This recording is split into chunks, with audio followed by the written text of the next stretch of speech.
Arrivati stamane a Venezia i commissari del Comitato Olimpico Internazionale per dare il via ai sopralluoghi della candidatura di Cortina Milano 2026. Lo slogan è Sognando insieme. Tragedia nel Vicentino, ex pilota militare bassanese precipita con l'ultraleggero e muore tra le fiamme dei rottami del velivolo. Fatture per operazioni inesistenti, la Guardia di Finanza di Vicenza sequestra quasi 100.000 euro a un imprenditore orafo 69enne. Le cifre del Ministero dell'Economia sui redditi IRPEF del 2017 mostrano una Treviso al primo posto per reddito medio pro capite nonostante la crisi. Rovigo, fanalino di coda, crollo anche a Venezia. Il 1500 ieri a Venezia per dire no al declassamento dell'ospedale civile, flash mob con tutti stesi a terra come morti davanti al nosocomio. Il Treviso da un calcio al razzismo come promesso, sono scesi in campo con questa scritta sulle magliette ieri a Quinto i compagni del ragazzino di colore vittima una settimana fa di insulti razzisti. Ieri la 16ª edizione della Treviso Marathon, un successo, il nuovo percorso tra Restera e Prato della Fiera da replicare secondo gli organizzatori.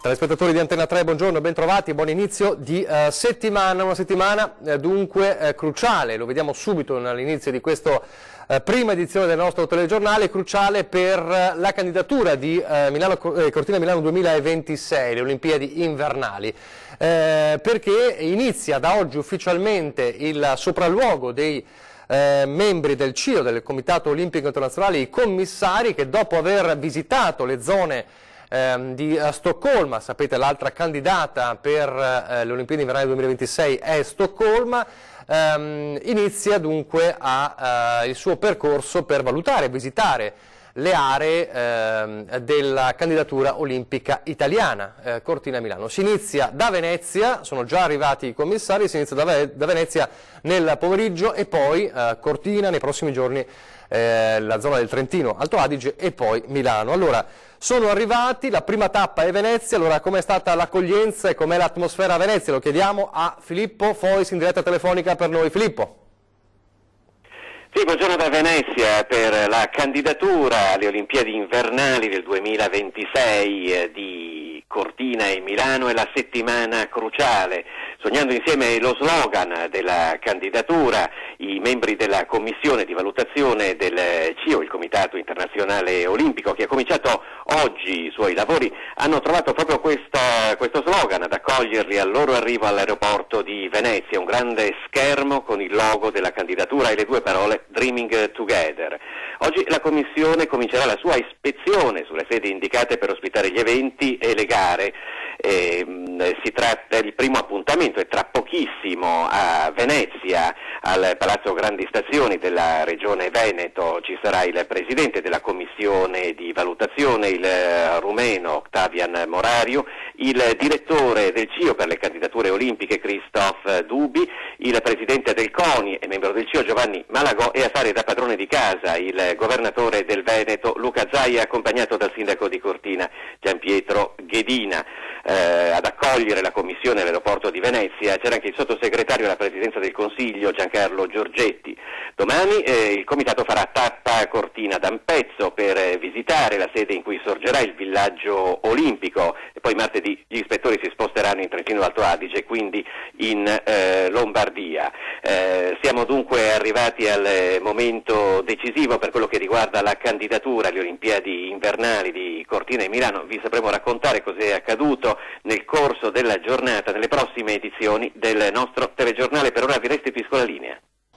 Grazie a Filippo Fois. Apriamo adesso invece la pagina della cronaca che ci racconta di una tragedia dell'aria, un ultraleggero che precipita nel Vicentino e perde la vita il pilota. È successo a Cassola. Per noi sta seguendo questa tragedia Ferdinando Garavello, che abbiamo in collegamento telefonico con noi. Ferdinando, com'è la situazione? Buongiorno. Niente, la notizia è che ieri Gaudenzio Cherubini, 62 anni, di Bassano, è partito nel primo pomeriggio dall'aviosuperficie di Cassola, dove ci sono molti hangar, ci sono molti proprietari di aerei che hanno i loro mezzi, i loro velivoli parcheggiati in quell'area. È decollato e ha fatto appena 1 chilometro, poi l'aereo ha improvvisamente perso potenza ed è caduto quasi verticalmente nel boschetto che sorge a 50 metri appena dal cimitero di Cassola. Il velivolo ha percorso al massimo 1 chilometro e non c'è stato niente da fare per il pilota, che è morto nell'atterraggio, ma l'aereo ha subito preso fuoco, quindi anche dai poveri resti che sono stati posti sotto sequestro si farà fatica a capire se l'uomo sia stato colpito eventualmente da un malore. Le notizie che arrivano oggi fresche sono che aveva già fatto un volo ieri mattina.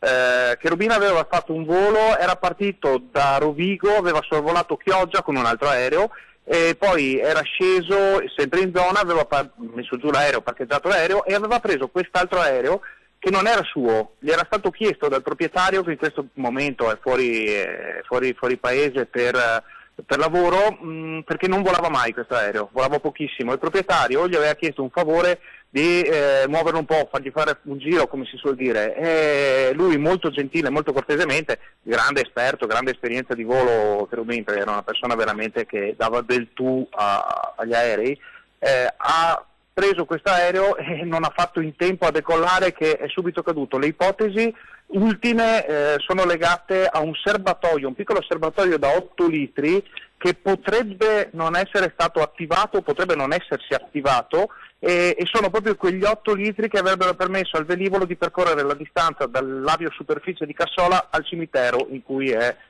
piombato a terra. Quindi oggi la magistratura disporrà tutte le procedure del caso, se ne saprà qualcosa di più nei prossimi giorni. Grazie Ferdinando Garavello che ci ha aggiornato sulle ultimissime novità di questa tragedia. Adesso un'altra tragedia, quella consumatasi nelle Filippine, il giallo della morte del 49enne imprenditore padovano freddato da 2 killer forse mandati da dei rivali in affari. Ucciso quasi sicuramente per una questione di soldi, e questa è l'idea che si sono fatti i parenti e conoscenti di Andrea Guarniero, l'imprenditore padovano ammazzato nelle Filippine. Un'esecuzione in piena regola, 2 colpi, uno alla testa e uno al cuore, mentre era in casa con la moglie filippina e il figlio. I sicari potrebbero essere stati ingaggiati dai rivali in affari. Andrea Guarniero infatti aveva appena trovato un terreno spettacolare e aveva fondato un'azienda, la Apo Bay Resort and Residence Development Corporation, di proprietà sua e di sua moglie. I mandanti dunque potrebbero essere altre persone impegnate nel ramo immobiliare. Non si esclude dunque che anche la sua famiglia, ancora sotto shock, possa essere in pericolo di vita. La caccia ai 2 sicari è aperta, si attende di conoscere una verità che sia anche giustizia, ha detto il ministro degli esteri Enzo Moavero Milanesi. La tragedia della strada poi ieri pomeriggio nella zona di Auronzo di Cadore, lo schianto che ha visto un'auto e un furgone coinvolti e la tragica morte del 29enne Antonio Briguglio che è appunto morto nello schianto. E invece nelle ultime ore nel Padovano altri 2 sinistri con ben 5 feriti. Ha abbattuto 3 pali della luce e poi ha finito la sua corsa in un campo. Rocambolesco incidente domenica mattina a Villa del Conte. Il conducente ha perso il controllo dell'auto andando a schiantarsi contro i pali di cemento. Un impatto che poteva avere esiti ben più gravi viste le condizioni in cui è stata recuperata la macchina. Le 3 persone a bordo sono state tratte in salvo dai vigili del fuoco e dai medici del SUEM. Tutti e 3 i feriti sono stati portati in ospedale. Poco prima si era verificato un altro incidente a Piazzola sul Brenta. Anche in questo caso il conducente ha perso il controllo del mezzo abbattendo un muretto e finendo nel fossato. 2 persone sono rimaste ferite. I pompieri intervenuti per mettere in sicurezza il tratto di strada hanno recuperato i pezzi dell'auto finiti a causa dell'impatto violento sopra il tetto di un'abitazione. Parliamo adesso dei redditi pro capite, redditi IRPEF, gli ultimi disponibili 2017, i dati del Ministero dell'Economia e delle Finanze fotografano un Veneto con Treviso con il reddito pro capite più alto, vedete nella tabella, 25.698, seguita da Padova, Verona, Belluno, Vicenza, Venezia e ultima Rovigo. Dunque i più ricchi abitano a Treviso secondo questi dati, malgrado la crisi economica che ha inciso sulle medie e piccole imprese tipiche di questo territorio. All'estremo opposto appunto la provincia di Rovigo, e all'interno della provincia di Rovigo il comune più povero del Veneto risulta Porto Tolle con 13.287 euro, che è in linea con i comuni del sud Italia che occupano le ultime posizioni della classifica della ricchezza. Tra i redditi più alti all'interno di questa mega classifica c'è Cortina ad esempio con 24.387 euro di reddito pro capite, mentre tra i fanalini di coda troviamo Palù nel veronese, Val di Zoldo nel bellunese ed Enego in provincia di Vicenza. E poi c'è chi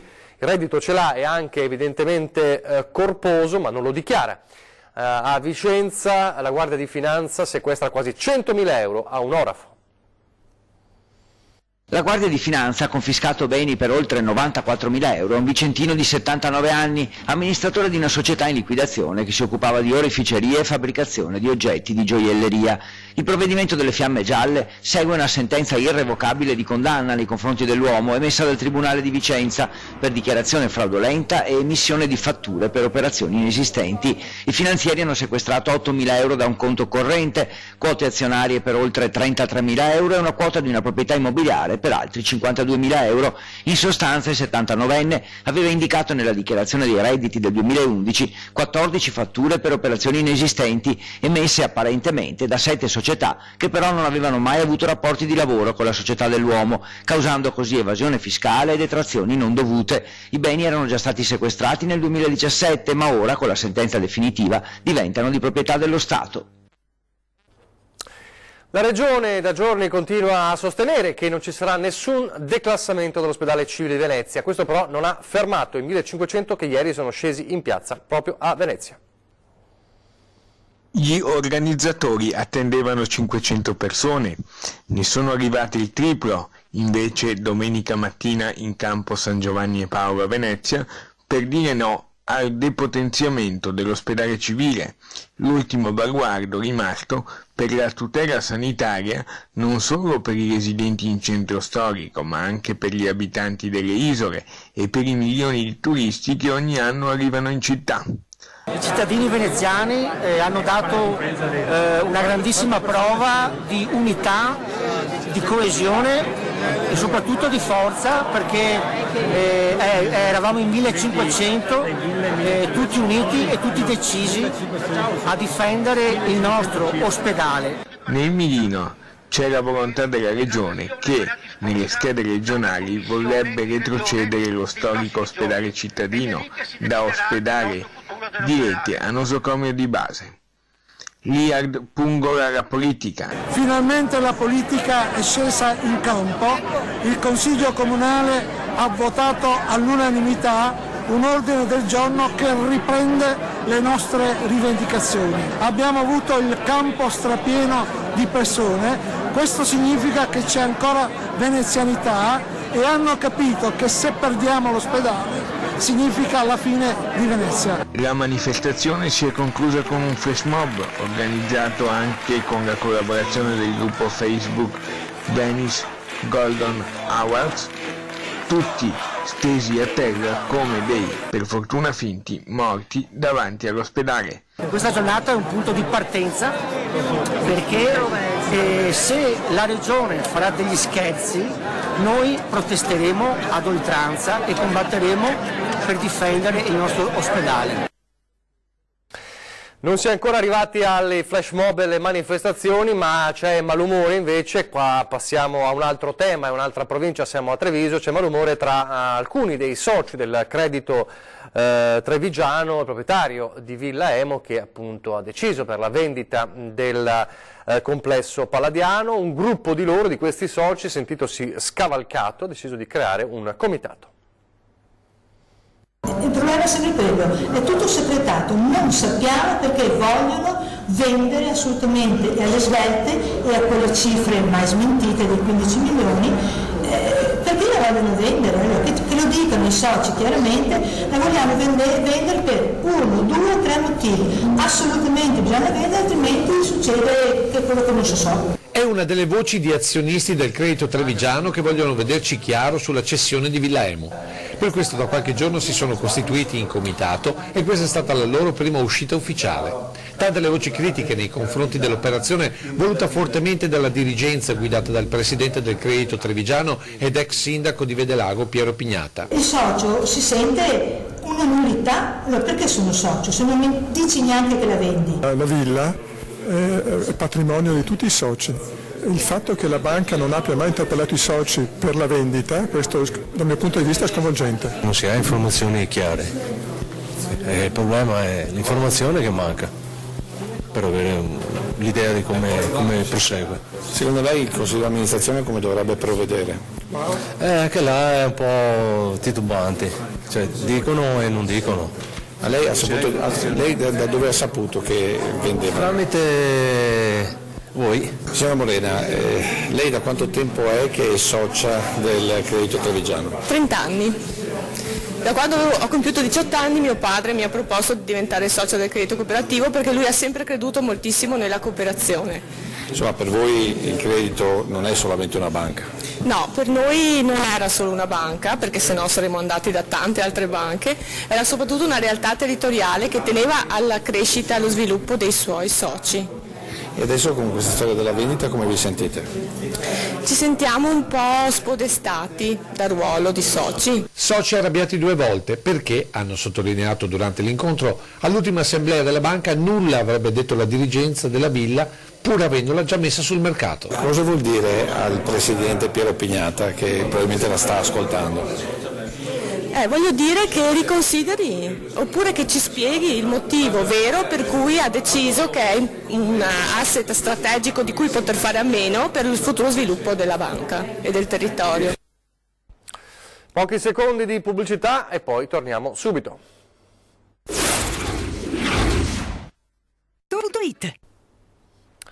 Rieccoci in studio in diretta alla prima edizione del nostro telegiornale, il Treviso da un calcio al razzismo. Come promesso sono scesi in campo con questa scritta sulle magliette ieri a Quinto i compagni del ragazzino di colore vittima, lo ricorderete, una settimana fa di insulti razzisti nella gara contro la Milanese.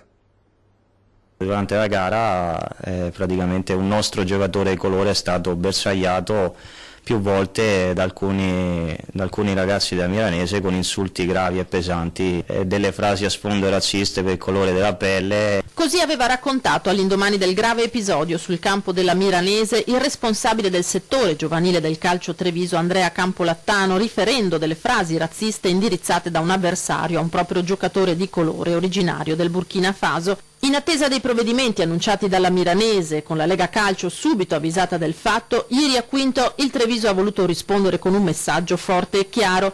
Treviso da un calcio al razzismo, si leggeva nelle magliette con cui sono scesi in campo i ragazzi dell'Under 15 nella sfida contro lo Zero Branco.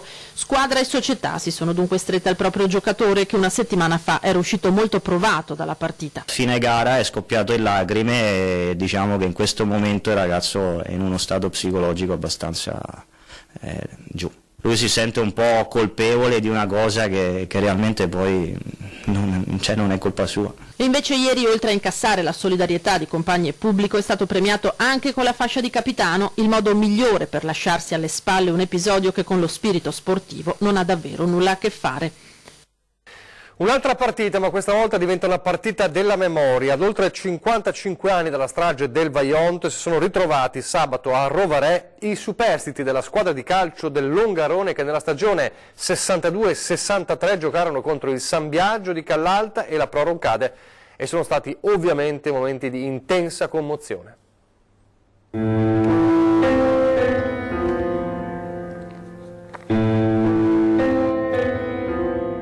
Longarone Calcio, San Biagio di Callalta, Pro Roncade erano avversari storici nella stagione calcistica 1962-63. La squadra dolomitica venne decimata dall'onda devastante del Vajont. Si intreccia alla storia della tragedia il calcio. Quel 9 ottobre del 63 era un mercoledì, giornata di Coppa dei Campioni. In campo il Real Madrid più grande di sempre. Tutti sono davanti alla TV nei bar. A Longarone scendono anche dalle frazioni più a monte per vedere la partita. Moriranno quasi tutti 1910 vittime, uomini, donne, 487 bambini, tra loro anche il capitano del Longarone e 5 giocatori. Gli altri abitavano in Cadore. Franco Di Biasio è l'unico di Longarone sopravvissuto. Io lì nella tragedia ho perso tutto, i genitori, una sorella di 11 anni, e mi sono salvato perché ero a scuola a Conegliano, facevo l'enologia, partivo il lunedì, tornavo il sabato, questo era un po', e allora sono riuscito a essere ancora al mondo, se no non c'era rimasto più niente, né la casa, né avevamo un'attività, una fabbrica di biscotti, proprio cancellato completamente tutto. Insomma. Sono passati 55 anni e quei giocatori delle 3 squadre rivali nel 63 si sono finalmente ritrovati grazie ad un appello lanciato da Raimondo Giuriato, classe 34, e Franco Fattori, classe 45. Ad ottobre la partita della memoria, ora a San Biagio il momento del ricordo. Anch'io ho avuto dei parenti, degli amici del mio paese che purtroppo sono rimasti nella catastrofe, e questo nell'insieme del calcio anche ho rinnovato la memoria di questi ragazzi che conoscevo. Di qui il messaggio ai giovani di oggi con i sindaci delle 3 comunità. Emozioni forti, soprattutto anche quando si conoscono i numeri e sappiamo che oltre 500 bambini in quella tragedia hanno perso la vita. Che ricorda quello che è stata una tragedia immane che ha visto lasciare sul campo letteralmente anche la vita di alcuni giovani calciatori, giovanissimi calciatori, che adesso vivono estremamente nel cuore di coloro che li hanno ricordati in queste giornate. Ci ha portato grandissime emozioni perché ci ha fatto tornare indietro di oltre 55 anni, ma ci dimostra che lo sport è vita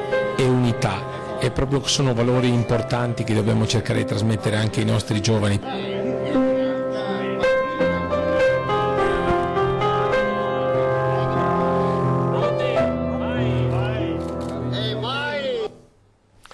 Sport, festa, gioia, cultura dello sport. Allora ieri un grande successo della Treviso Marathon. Godetevi le bellezze della nostra città, buona corsa, buono sport e che vinca sempre il migliore. Ciao a tutti! Il keniano Gilbert Kipletin Kumba bissa il successo del 2018, malgrado il cambio di percorso, con itinerario lungo il Sile e arrivo a Prato della Fiera. Un'altra keniana, la 33enne Nancy Lelagat Meto, mamma di 2 bimbi, vince tra le donne. È contento ovviamente per aver rivinto, il percorso andava bene, però il caldo è quello che ha fatto la differenza quest'anno, che era caldissimo e purtroppo è andato così. Contentissima di aver vinto il suo debutto, era molto caldo, il tempo non è venuto per quello, però quello che gli è piaciuto tanto che in qualche paesino durante il percorso c'era la gente con musica e questo gli ha fatto molto piacere. La soddisfazione più grande è aver visto tanta gente sorridente, anche se molto stanca perché il caldo ha lasciato il segno sicuramente, ma dai nostri volontari al pubblico, agli atleti stessi ho visto tanti sorrisi, tanta felicità. Lo spazio permette di fare tante cose, comprese buttarsi sulle aiuole e prendere il sole, quindi veramente bello. Nuova formula da replicare per il patrono Aldo Zanetti, corsa che è piaciuta al pubblico e ai partecipanti, 5.000 gli iscritti, 1.500 i maratonetti. È stata molto emozionante. C'era tanta gente lungo la strada e ci ha incitato, il percorso molto bello, giornata fantastica da rifare. Si arriva sempre all'arrivo, si ha una meta e si raggiunge. Dura, pensavamo di fare meglio, ma sotto le 4 ore, quindi tutto a posto. Sì, ci siamo, dai. Bella Treviso e bello lungo il Sile, ragazzi, grazie. Devo dire, è la mia prima maratona e ci sono arrivato a 49 anni, quindi soddisfatto. C'è chi è addirittura arrivato dal Sudafrica programmando la maratona trevigiana, non solo per correre, ma per dare nuovi stimoli verso la guarigione al figlio in carrozzina dopo un incidente. Per aiutarlo, per motivarlo, abbiamo cercato di organizzare dei viaggi, adesso sono 3 settimane che siamo in viaggio e questo fa parte appunto della promessa che gli abbiamo fatto nel 2017 per aiutarlo e convincerlo a riprendere energia. E chissà che magari il prossimo anno non partecipi alla Treviso Marathon un nonno davvero arzillo, un nonno dalla età anagrafica diversa da quella del cuore, il cittadino più longevo del comune di Salzano che sabato ha festeggiato i 104 anni. Conosciamolo. Tanti auguri Emilio, vuol dire qua, e trovarci qua ancora per tanti anni, per aspettare tutti insieme, vero? Addirittura, cari, addirittura. 104 anni e non sentirli, e non è retorica né esagerazione nel caso di Emilio Preo, cittadino più longevo di Salzano, che ha festeggiato il compleanno assieme ad amici e parenti e al sindaco Luciano Betteto al centro anziani del paese. La sua è una vita ancora attivissima. Ma lei gira ancora, guida una specie di motorino? Sì, vero, sì, scooter, se vuoi venire in paese, toma il pane, andare, oppure venire qua a fare una partita di carte. Ma poche volte perché ho da fare a casa e i mestieri da fare. La vita di Emilio è stata quasi tutta consacrata al lavoro. Del 24 l'ho morto, aveva 9 anni, del 27 è morto con mia mamma e sono stato qua a nonna. E ora i vecchi una volta lavorare sui campi, scuola, la seconda classe, basta potresti fare il tuo nome, basta lavorare sui campi. Poi gli anni difficili della guerra, prima in Jugoslavia e quindi in Sardegna.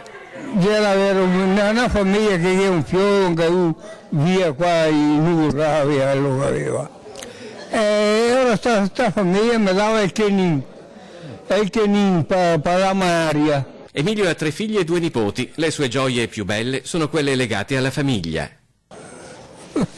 Ricordo più bello, non so neanche mi guardo che sia il più bello che ho però avanti. E certo quando che mi vuoi sposare? Certo quello, forza. Via Vergine.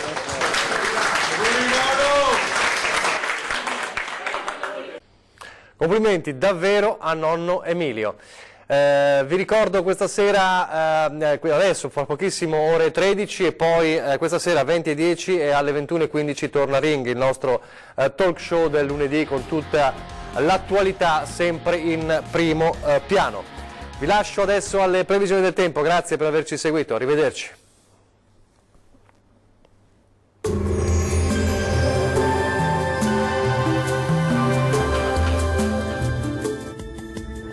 Ben ritrovati al meteo. Il mese di aprile si apre all'insegna del bel tempo sulle nostre regioni con l'alta pressione che continuerà a garantire un ampio soleggiamento. Nel dettaglio sul Veneto sarà una giornata all'insegna del sole su tutti i settori, il cielo si presenterà sereno o al massimo poco nuvoloso, non sono attese precipitazioni. Temperature minime tra 5 e 11 gradi, massime piuttosto calde tra 16 e 21 gradi. Spostiamoci ora sul Friuli Venezia Giulia. Anche qui sarà ampiamente soleggiato e il cielo sarà sereno o al massimo velato. Temperature minime tra 6 e 12 gradi, massime gradevoli, calde tra 18 e 21 gradi circa. Condizioni di bel tempo anche sul Trentino Alto Adige con ampio soleggiamento e con il cielo che si presenterà al massimo poco nuvoloso su tutti i settori come ci mostra la nostra grafica. Temperature minime intorno ai 7 gradi, massime stazionarie sui 22 gradi circa. Dal meteo di Antenna 3 per ora è tutto. Arrivederci.